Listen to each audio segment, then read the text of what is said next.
Order number 10, motion, report of the joint sittings of the Departmental Committee on Finance and National Planning on the National Assembly and the Standing Committee on Finance and Budget of the Senate on approval hearing of Mr. David Kemei, nominee for appointment to the position of Director General of the Competition Authority. Who was on the floor?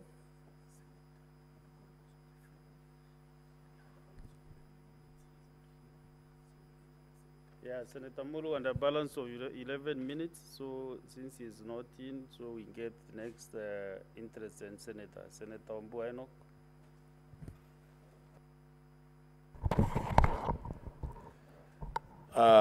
Thank you, Mr. Speaker. The Speaker, let me confirm from the desk that I have 20 minutes, right? 20 minutes, yeah, sure, thank you. Thank you, Mr. Speaker. Mr. Speaker, I rise to make a few comments on the report of the joint sitting of the National Assembly, Committee on Finance, and the Senate Committee on Finance on the approval hearing for Mr. David Kemei for the position of Director General of the Competition Authority of Kenya.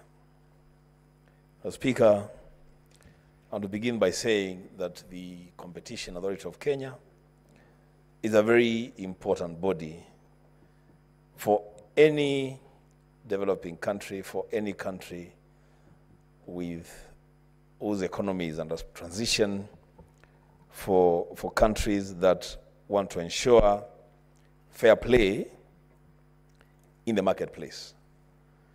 And so, Mr. Speaker, it is for that reason, in the wisdom of Parliament, that the Competition Act was passed, and then the Act Cap 504,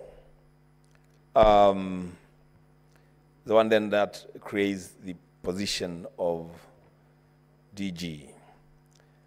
Mr. Speaker, the Director General of the Competition Authority of Kenya is charged with very serious responsibilities.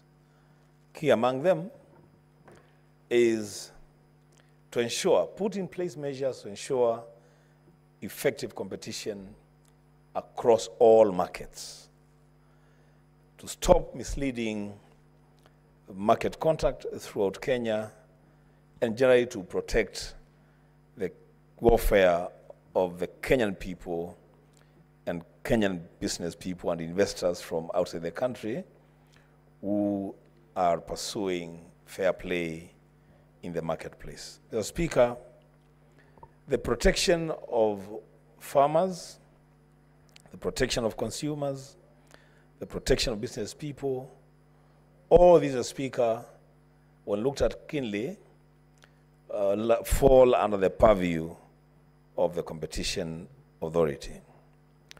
As well as the Speaker, it is the expectation of all players in the marketplace that the person of the character of the Director General of Competition Authority must be in a position to ensure that fair play.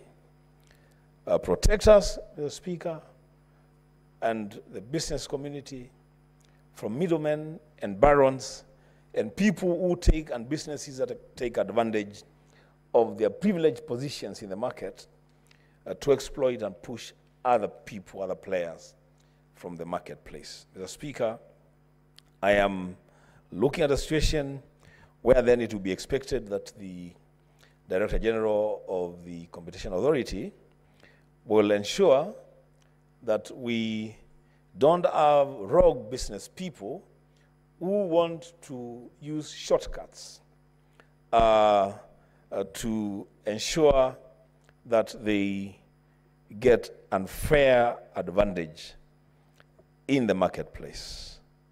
So, Speaker, why am I talking about this? I'm talking about this because, Speaker, The Chief Cabinet Secretary, Honorable Musalia Mudavadi, wrote to Parliament proposing the name of David Kemei to take the position of Director General of the Communication Authority of Kenya. Now, in that letter alone, Mr. Speaker, I realized serious issues with the letter. First of all, in the mind of the CS and its officers, for them, the National Assembly means Parliament. And yet the law is very clear that when you talk about Parliament, reference must be made to both the National Assembly and the Senate. But that notwithstanding, Mr. Speaker, is that having looked at the report, I have realized that the committees, the Joint Committee of the National Assembly and the Senate, wrote to various organizations, including the KRA, the DCI, the Office of the Higher Education Loans Board, ORPP, ESCC. They wrote letters seeking clearance for one David Kemei for them to approve the appointment to the position of DG Competition Authority of Kenya. Now, I've looked at those letters, Mr. Speaker, and I've realized that the letter that came from the Ethics and Anti-Corruption Authority has raised serious issues about Mr. Kemei.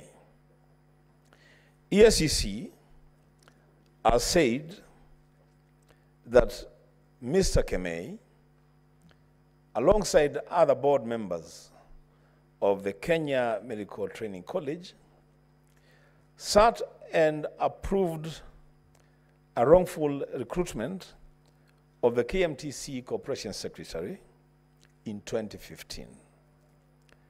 And when the matter went to court, Mr. Speaker, it was determined that the occupant of the position, who was irregularly recruited, had earned over 23 million Kenya shillings, and a decision was taken that the board members then should be surcharged to recover that money. Mr. Speaker, there must be a reason why the Joint Committee was writing to these institutions. It is to get information to help them make a decision. But here's the situation, Mr. Speaker, that information is received from the ESCC, which information makes a contribution to an adverse report on the candidate, but the committee is still asking us to approve that name. Mr. Speaker, I have a problem with that. Secondly, Mr. Speaker, in the recruitment process of the Director General of the Competition Authority of Kenya, the authority gave a local management consulting firm a job to do the recruitment for the new DG for them. Now, that firm shortlisted 30 candidates, Mr. Speaker. In the rating of the firm, the independent firm that had been retained by the Competition Authority of Kenya to recruit a DG for them, Mr. Kemei was ranked number 29 with a 60% score. Mr. Speaker, the Competition Authority of Kenya undertook to interview the 30 shortlisted candidates by the local management company or consultancy. And interestingly, Mr. Kemei scored 87% and was ranked number 2. The Speaker, the scoring and the recruitment of a person at the level of Director General, though it can get subjective, the Speaker, there's definitely tools that are used for this kind of recruitments, and so the disparity would not be that big. I mean, you cannot score 60% in one set of interviews for the same position, and then the next set, you're scoring 87%. Mr. Speaker, the third issue that I have with this recommendation by the committee is that, Mr. Speaker, there is no formula. There is absolutely no formula for people to write their CVs. There is absolutely no formula. People can do their CVs the way they want to do their CVs. But there are some common denominators in every curriculum vitae. And top on that list would be the full names of the person. And secondly, without a doubt, would be the year of birth. You know, Enoch K. Wambua, born October 31st, 1972. The Speaker, when you look at the CV that Mr. Kemei has given to the committees, the joint committee, you realize that, Mr. Speaker, that yes, the detail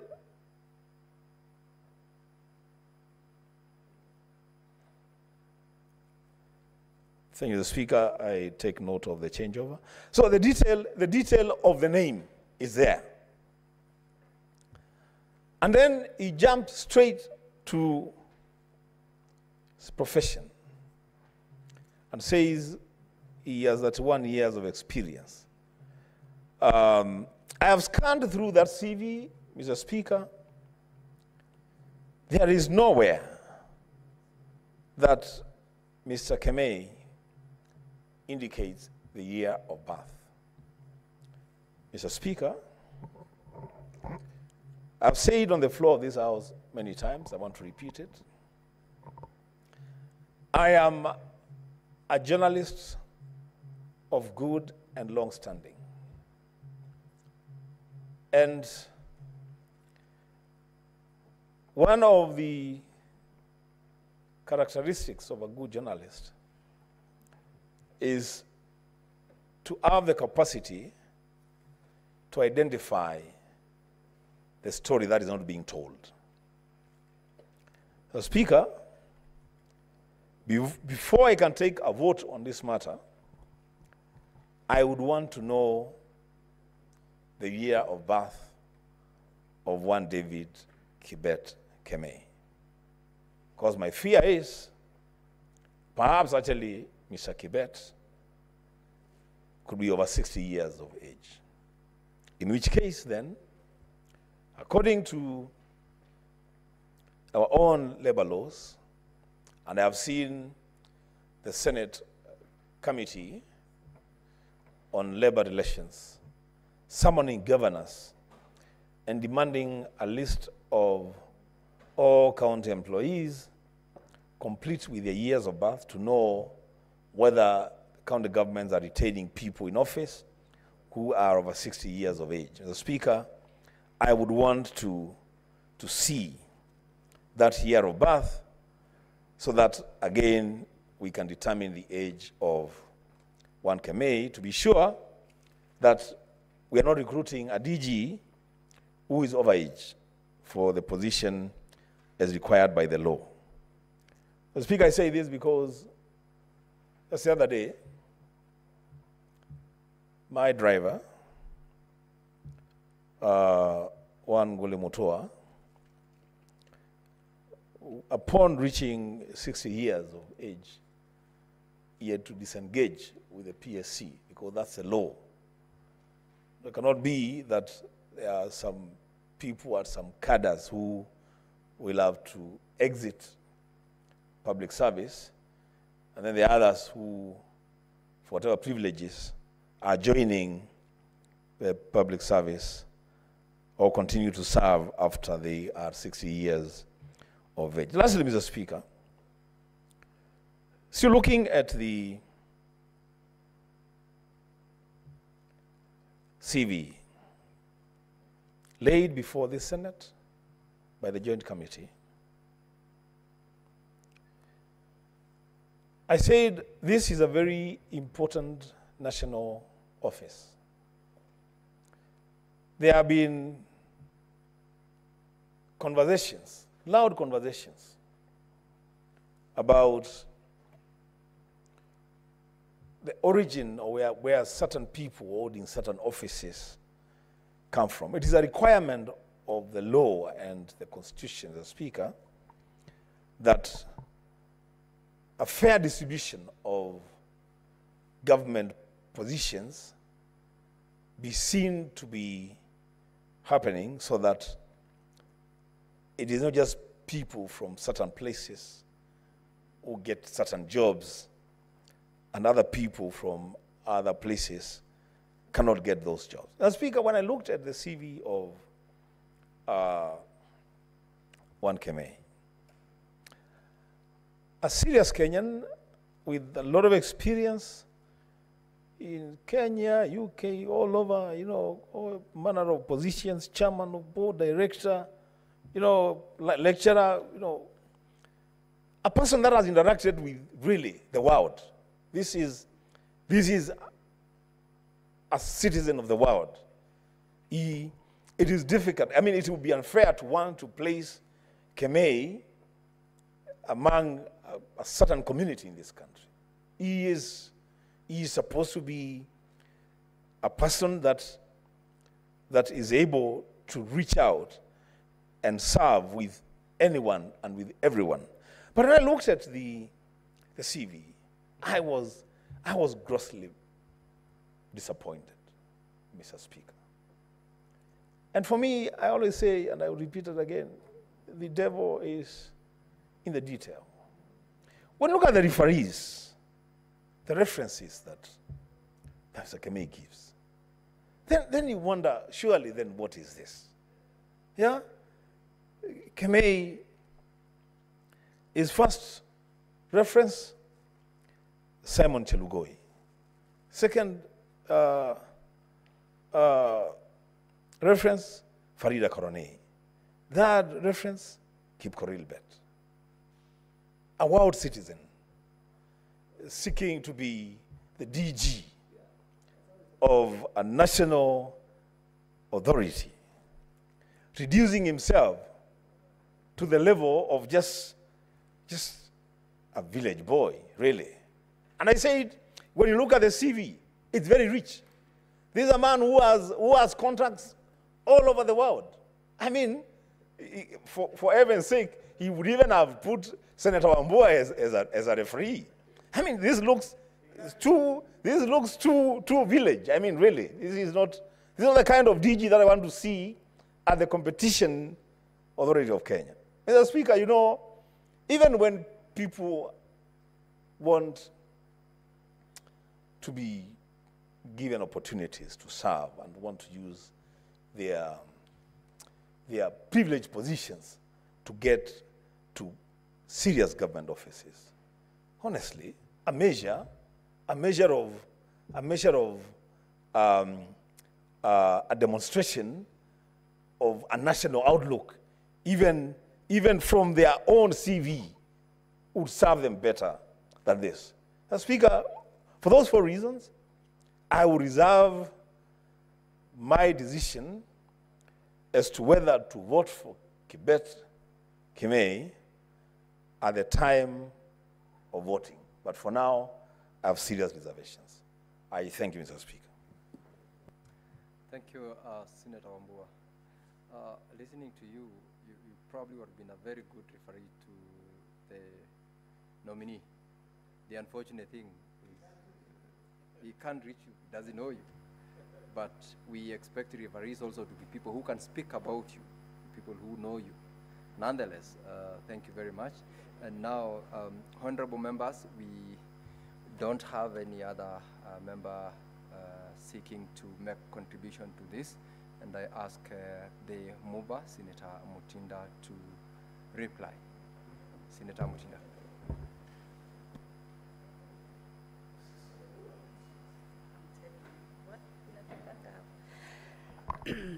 Thank you, Mr. Speaker. And I rise to reply to this motion. And first of all, I really want to thank all members who have given their contributions in regards to the process that we undertook, the vetting process for the nominee for Competition Authority of Kenya, one Mr. Kibet. We've listened keenly, and I do appreciate the responses, the remarks. And it's because, Mr. Speaker, these are the issues during our vetting process that we keenly focused on. And as my colleague yesterday mentioned, that is Senator Boni, on how we started this process. It was a very unique process because it had a petition in regards to the issue of the age. And we were very lenient enough as a committee, as leaders, and we invited the petitioner, one Mr. Francis, who's the president of the Bunge la Wananchi, and gave them a platform to take us through on the concerns that they had. And the matter was in court, and so as per the independence of Parliament, not that that was stopping our vetting process, but we really wanted to hear from them. That was a concern that had been raised. And I'm bringing it, Mr. Speaker, because it's the same concern that a few members have touched, especially just the recent member, in regards to the age issue. But one, Mr. Kibet, is not yet the age of 60, but is almost that particular age. But as per right now, he's not attained the age of 60. Mr. Speaker, yes, I agree we had an issue on the letters that have been sent by the ESCC. The fact that one Mr. Kibet had been a board member at KMTC, and at that particular time a vetting process was done, a recruitment process was done, and some issues were raised, and so the members of that committee then at KMTC, him being one of them, were charged. The court ruled that some payments needed to be made. I'm very happy, Mr. Speaker, because we always have a very competent legal team that we work very closely. In our secretariat team, the legal team is led by none other than Lucy. And we engaged, plus the team from the National Assembly, on getting to understand the position and the legality of the undertaking the whole vetting process.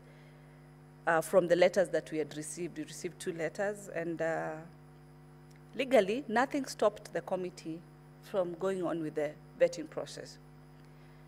Simply because, one, Mr. Speaker, as I said when I tabled this motion, is that the nominee was the only candidate that was referred to Parliament, both the committees, by the acting then CS, that is Honorable Prime Cabinet, and he referred the name for Mr. Kibet to Parliament as the only nominee. And since the recruitment process had taken place through an agency and also through the board, our mandate was focusing on looking at the credibility of the candidate.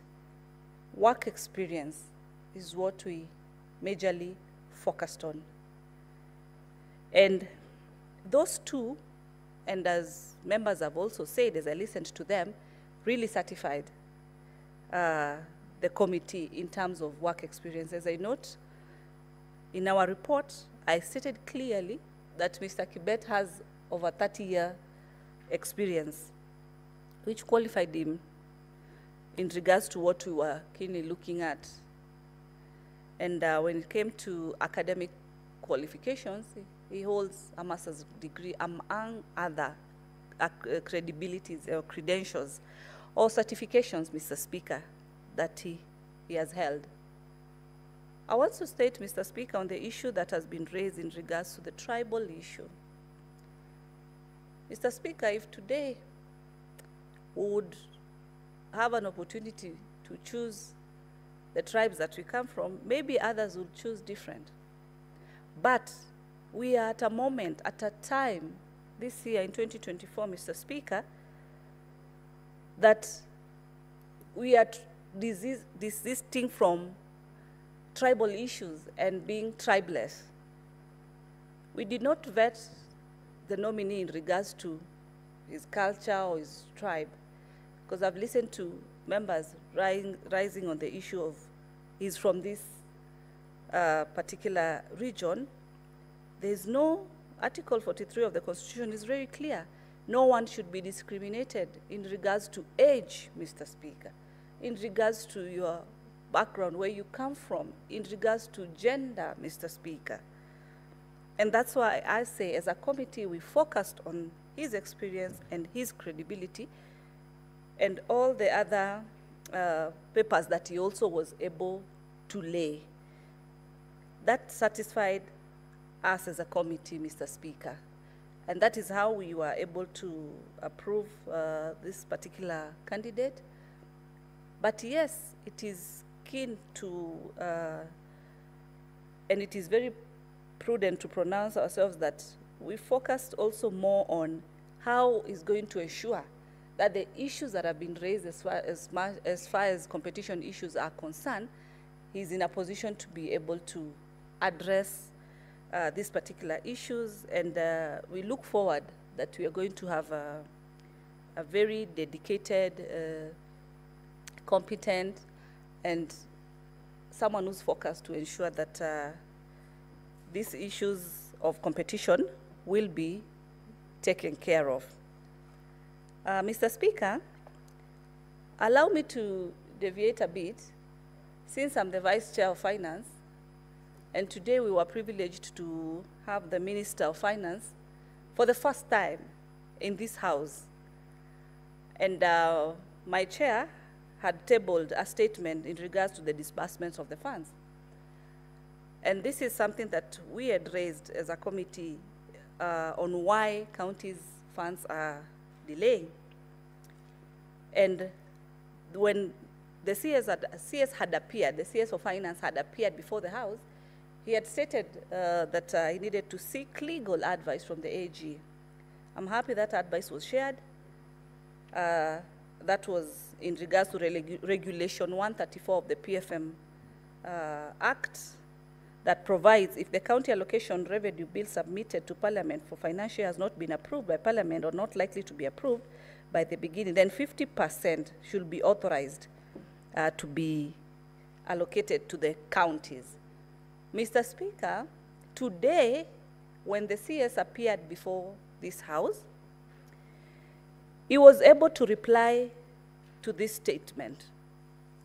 And he was able to be on record and state that through this advice that he received from the office of the AG, he was able to disburse the funds, that is 31.8 billion.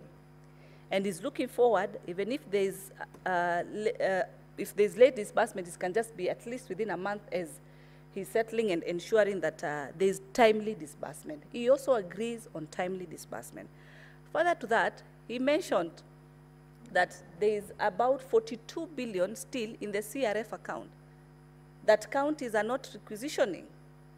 So as much as counties are saying that they do not have money or they've not received money, the response today from the minister himself, he has clearly stated, as per what the committee questioned in regards to funds to the counties, action has been taken and funds have been disbursed. Still, money is still lying in CRF accounts. So then we don't understand as senators, then why are we still having delayed salaries? Why are we still having issues of pending bills? If the minister would appear and state that 42 billion is still lying in the CRF account. As senators, as I've had colleagues, especially my chair in CPIC, that is Senator Ososi, talking about the Committee of Finance should be able to push the ministry for disbursement of these funds. We have done it. We have done our part. We continue doing. But at the same time, we continue asking these counties to be able to requisition on time, because that has been stated that they are delaying on the same, and also to ensure they also increase their own source revenue. Today we were to vote on the division of revenue, which we've postponed until tomorrow. And we are still supporting the governors as far as the 401 billion is concerned. So governors and counties should know that senators have done their part. The issues that we've raised during our oversight mandate in our different committees, as far as, for example, the issue of delayed payments, stalled projects, pending bills, salaries are also delayed, and yet monies have also been dispersed, that should be sorted as at now. Mr. Speaker, with those many, as far as back to the issue of the motion for one Mr. Kibet, I would want to request that pursuant to Standing Order 66.3, I request for the question on the motion to be deferred until a later time. Thank you, Mr. Speaker.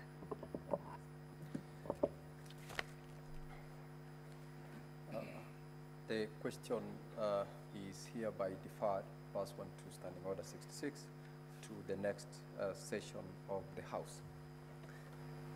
And clerk, let's call the next order.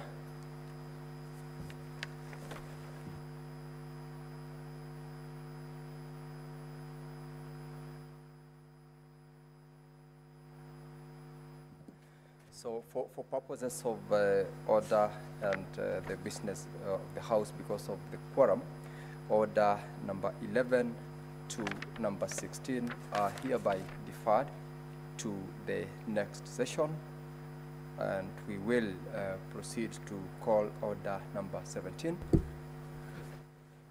Order number 17, the Narcotic Drugs and Psychotropic Substances Control Amendment Bill, Senate Bills number 1 of 2024, second reading. This is a bill sponsored by the Deputy Speaker, Senator Kathuri Murungi, MP. He is meant to move the motion in his absence. This is deferred. Call the next order. Order number 18, the County Government's Election Laws Amendment Bill, Senate Bills number 2 of 2024, second reading. Similarly, the mover of this bill, Senator Christian Asige, is not present in the House. This bill is similarly deferred to the next session. Call the next order. Order number 19, the County Oversight and Accountability Bill, Senate Bills number 3 of 2024, second reading. Senator Ledama Olekina is supposed to be moving together with Senator William Kisang. They are both absent in the House. This is deferred to the next sitting. Let's call the next order. Order number 20, the County Civic Education Bill, Senate Bills number 4 of 2024, second reading. Senator Esther Okenyuri is the sponsor of this bill. She is not present in the chamber. The motion is deferred to the next sitting. Let us call the next order. Order number 21, the County Statistics Bill, Senate Bills number 5 of 2024, second reading. Senator Ali Ibrahim Roba is meant to be moving this bill. He is not present, and the bill is therefore deferred to the next session. Let's call the next order, clerk. Order number 22, the Provision of Sanitary Towels Bill, Senate Bills number 7 of 2024, second reading.